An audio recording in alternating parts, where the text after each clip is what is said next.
2024 লোকসভা নির্বাচনে পুনরায় টিকিট না পাওয়ার পর নিজের সামাজিক মাধ্যমে বিদায়ী বিজেপি সাংসদ রেবতী ত্রিপুরার প্রতিক্রিয়া ব্যক্ত করেন।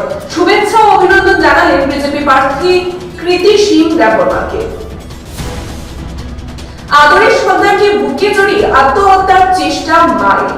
শরীরে কেরোসিন ঢেলে নিজেই আগুন দিয়ে সন্তান সহ জীবন শেষ করতে চাইলেন মা। সন্তানের মৃত্যু হলেও হাসপাতালে কাতর যন্ত্রণায় কাতরাচ্ছেন অগ্নিদগ্ধা মা।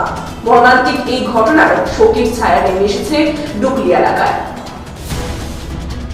সিএএ ইস্যুতে ত্রিপুরা মথার নীরবতা নিয়ে ত্রিপুরা মথাকে তীব্র নিশানা করে প্রশ্ন ছুড়ে দিলেন কংগ্রেস বিধায়ক সুদীপ রায় বর্মন এবং লোকসভা ভোটে রাজ্যে কৃতি সিং দেববর্মাকে বিজেপির প্রার্থী করা নিয়ে কটাক্ষ করলেন কংগ্রেস বিধায়ক সুদীপ রায় বর্মন। 2024 লোকসভা নির্বাচনে পূর্ব ত্রিপুরা আসনে বিজেপি প্রার্থী কৃতি সিং দেববর্মা বৃহস্পতিবার রাজ্যে আসলেন। সঙ্গে ছিলেন ভাই প্রদ্যুৎ দেববর্মা। রাজ্যে এইডস রোগীর সংখ্যা নিয়ে উদ্বেগ প্রকাশ করলেন মুখ্যমন্ত্রী ডক্টর মানিক সাহা। বিভীষিকাময় পরিস্থিতি তৈরি হয়েছে উদ্বেগ প্রকাশ করে বললেন মুখ্যমন্ত্রী ডক্টর মানিক সাহা।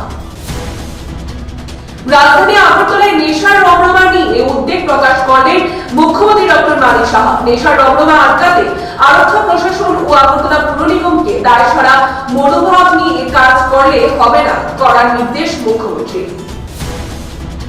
2024 সালের জানুয়ারি মাসে পর্যন্ত রাজ্যের এইচআইভি এবং এইডস আক্রান্তের সংখ্যা ছিল 5330 জন।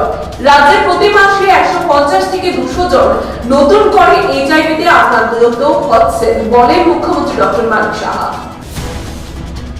40,000 টাকা লেনদেনকে কেন্দ্র করে ধারালো অস্ত্র দিয়ে নিজের বন্ধুকে হত্যা ঘটনায় ব্যাপক চাঞ্চল্য অমরপুরের বামপুর সঙ্গমছড়া এলাকায়। নিহত যুবকের নাম জয়ন্ত সিং মলসুমা। এই হত্যাকাণ্ডের পর মৃতদেহ গায়েব করে রেখেছিল অভিযুক্ত শম্ভুহরি জনাদিয়া। আজ গোমতী নদী থেকে এনডিআরএফ এর টিম নিহতের রক্তাক্ত মৃতদেহ উদ্ধার করতে সক্ষম হয়।